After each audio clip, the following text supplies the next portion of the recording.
नमस्कार साथियों, कैसे हैं आप सब लोग। उम्मीद करता हूं आप सब लोग अच्छे होंगे।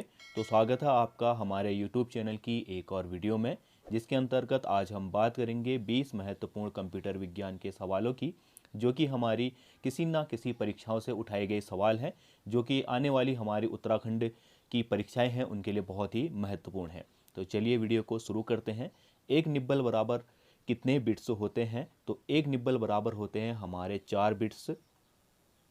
ठीक है, और इसी में दूसरा सवाल बनता है हमारा कि कंप्यूटर विज्ञान की सबसे छोटी इकाई कौन सी है? तो छोटी इकाई कौन सी है? हमारी बिट्स ही है। और 8 बिट बराबर हो जाता है हमारा 1 बाइट। ठीक है, 1 बाइट क्या हो जाता है? 8 बिट बराबर। चलिए, अगला सवाल है हमारा, चार्ल्स बेबेज द्वारा डिजाइन किया गया प्रथम यांत्रिक कंप्यूटर कहलाता था? तो यह कहलाता था हमारा एनालिटिक इंजन। जैसे कि आप सबको पता है, कंप्यूटर विज्ञान का पितामह किसे कहा जाता है? चार्ल्स बेबेज द्वारा। इनके द्वारा ही सर्वप्रथम जो कंप्यूटर है उसको निर्मित किया गया था। ठीक है, वो इनके द्वारा जो सर्वप्रथम डिजाइन यांत्रिक कंप्यूटर था वह एनालिटिकल इंजन था। इससे पहले इन्होंने सर्वप्रथम 1822 में, ठीक है, अगर बात करें कंप्यूटर की, तो सबसे पहले पास्कल ने कंप्यूटर बनाया था। वह कैलकुलेटर आधारित था। ठीक है, सिर्फ गणनाएं करता था। पर जो 1822 में हमारा चार्ल्स बेबेज है, इन्होंने डिफरेंस इंजन का, किसका? Difference engine. ठीक है, डिफरेंस इंजन का आविष्कार किया। ये डिफरेंस इंजन हमारा भाप से चलता था। भाप से चलता था और बड़ी बड़ी वैक्यूम ट्यूब द्वारा ये जो कंप्यूटर है वह संचालित होता था या चालित होता था। ठीक है, फिर इसके बाद इन्होंने 1834 में 1834 में पंचकार्ड पर, ठीक है, इससे पहले किस पर? भाप पर आधारित था। फिर इसके बाद इन्होंने 1834 में पंचकार्ड पर आधारित एक एनालिटिक इंजन बनाया 1834 में, जिसको यांत्रिक कंप्यूटर कहा गया। ठीक है, और ये क्या करता था? पंचकार्ड की मदद से जो भी हमारी गणितीय गणनाएं हैं उनको करता था।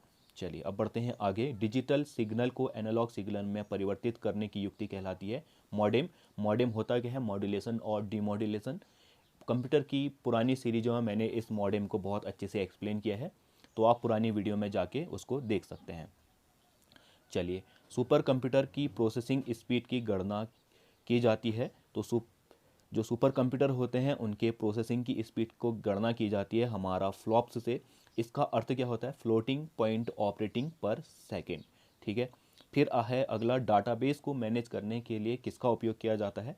तो डाटाबेस को मैनेज करने के लिए DBMS का प्रयोग किया जाता है। डाटाबेस मैनेजमेंट सिस्टम, इसका क्या है? पूर्ण विस्तार है। जितने भी डाटा होंगे, डिजिटल डाटा को व्यवस्थित करना, उसमें कोई भी परिवर्तन करना, अपडेट करना, मिटाना या नया डाटा स्टोर करना, ये सब किसका कार्य है? हमारा DBMS का। ठीक है, अगर शॉर्ट भाषा में कहे तो जितना भी डाटा है उसको क्या करता है? मैनेज करता है। चलिए, अब बढ़ते हैं आगे। पेंटेनियम शब्द संबंधित है, तो पेंटेनियम शब्द संबंधित है हमारा माइक्रो प्रोसेसर से। पेंटेनियम जो ब्रांड है वह माइक्रो प्रोसेसर निर्मित करता है, या जो जितने भी माइक्रो प्रोसेसर हैं उनको क्या कहते हैं? हम पेंटेनियम कहते हैं। ठीक है, इसमें सबसे प्रमुख जो नाम आता है पेंटेनियम में या माइक्रो प्रोसेसर में, इंटेल आता है, और दूसरा नाम आता है हमारा AMD। ठीक है, ये क्या है? प्रमुख हमारा माइक्रो प्रोसेसर निर्मित कंपनियां हैं। ठीक है, जैसे हमारे इंटेल 1, इंटेल 2, इंटेल 3 ऐसे आते हैं ना हमारे प्रोसेसर। ठीक है, तो वो क्या है? हमारे कंप्यूटर में प्रयोग किए जाने वाले प्रोसेसर हैं। फिर है, कंप्यूटर की किस पीढ़ी में ट्रांजिस्टरों का प्रयोग किया गया? तो ट्रांजिस्टरों का प्रयोग किया गया हमारा दूसरी पीढ़ी में। इससे पहले मैंने बताया था जो चार्ल्स बेबेज द्वारा बनाए गए थे वो किस पे आधारित थे? हमारा भाप पर आधारित थे। चलिए, अब बढ़ते हैं आगे को। अगला जो सवाल है, लिखित प्रोग्राम जिसके कारण कंप्यूटर वांछित तरीके से कार्य करते हैं कहलाते हैं? वांछित तरीके से मतलब कि अपनी इच्छा के अनुसार, तो कहलाते हैं हमारा सॉफ्टवेयर।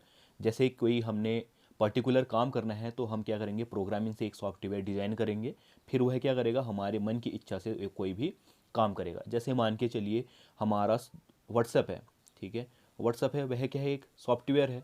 हमने उसको मन की इच्छा से बना रखा है कि उसमें स्टेटस लगा सकते हैं, वो सब हमारे मन की इच्छा है।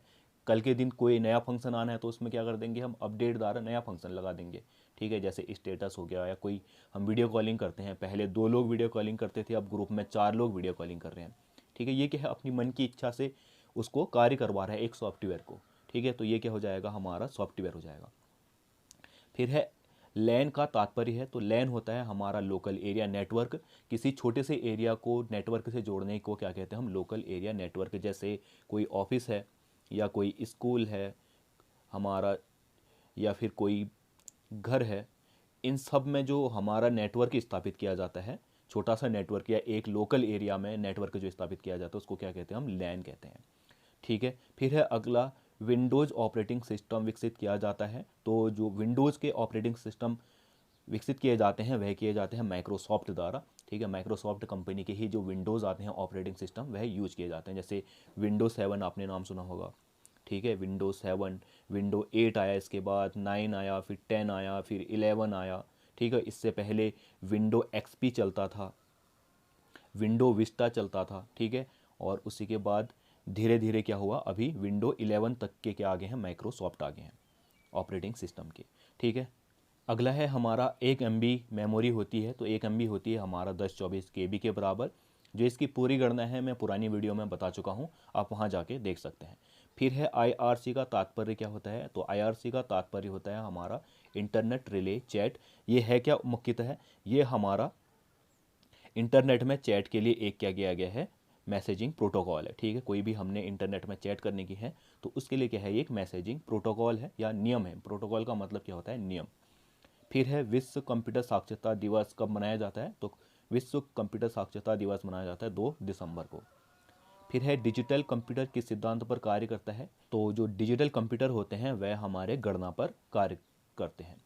फिर है चुंबकीय डिस्क पर किस पदार्थ की परत होती है। तो जितनी भी हमारी डिस्क होती हैं, स्टोरेज डिवाइस, उनमें हमारी आयरन ऑक्साइड की क्या लगी होती है, लेप लगी होती है। ये क्या करते हैं, मुख्यतः स्टोर करने का काम करते हैं किसी की भी डाटा को। फिर है कंट्रोल प्लस शिफ्ट और अल्ट को क्या कहते हैं, क्या कहा जाता है, इन की को कहा जाता है हमारा मॉडिफायर की। ठीक है, कंट्रोल हो गया, शिफ्ट हो गया, अल्ट हो गया, ये तीनों ही की क्या कहलाती है, हमारा मॉडिफायर की कहलाती है। पहला ग्राफिक यूजर इंटरफेस GUI, ठीक है, किस कंपनी द्वारा बनाया गया था। तो ये बनाया गया था हमारा जेरोक्स कंपनी द्वारा। ठीक है, ग्राफिक्स यूजर इंटरफेस। फिर है कंप्यूटर में नया फोल्डर बनाने की शॉर्टकट बटन कौन सा है। तो कंप्यूटर में कोई नया फोल्डर अगर आपने स्थापित करना है तो उसके लिए क्या होता है, हमारा control plus shift plus N.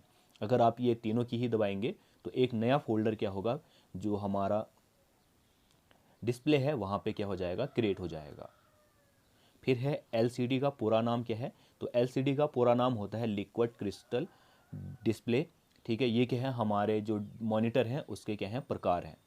अगला जो सवाल है हमारा, वर्ल्ड डॉक्यूमेंट के लिए डिफ़ॉल्ट फाइल एक्सटेंशन क्या है। तो जितने भी हमारे डॉक्यूमेंट सेव होते हैं उनके लिए डिफ़ॉल्ट जो एक्सटेंशन है वह हमारा होता है .doc। जितनी भी डॉक्यूमेंट फाइल होंगी वह स्वतः ही क्या कर लेंगी, इस एक्सटेंशन का प्रयोग कर लेंगी।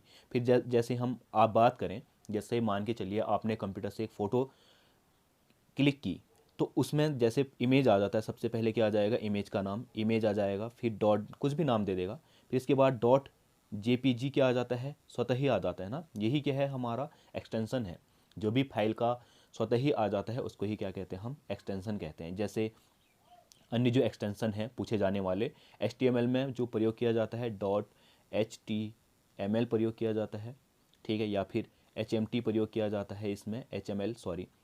ठीक है, जैसे कोई प्लेन टेक्स्ट होता है तो उसके लिए .txt का प्रयोग किया जाता है, या फिर .txts का प्रयोग किया जाता है। जैसे कोई MP3 है तो उसमें हम क्या करते हैं, MP3। ये क्या है, जो म्यूजिक है उसमें खुद आने वाला एक्सटेंशन है। फिर जैसे कोई वीडियो होती है तो MP4 या वीडियो करके आ जाता है। जैसे कोई PPT है तो .ppt। और जैसे हमारी एक्सेल हम फाइल सेव करते हैं तो उसके लिए .xls। ठीक है, XLS ये क्या आ जाता है, स्वतः ही आ जाता है, या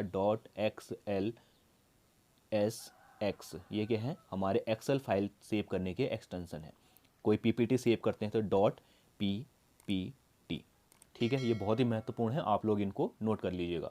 तो चलिए आज की वीडियो में इतना ही, मिलते हैं अगले वीडियो में, बाय।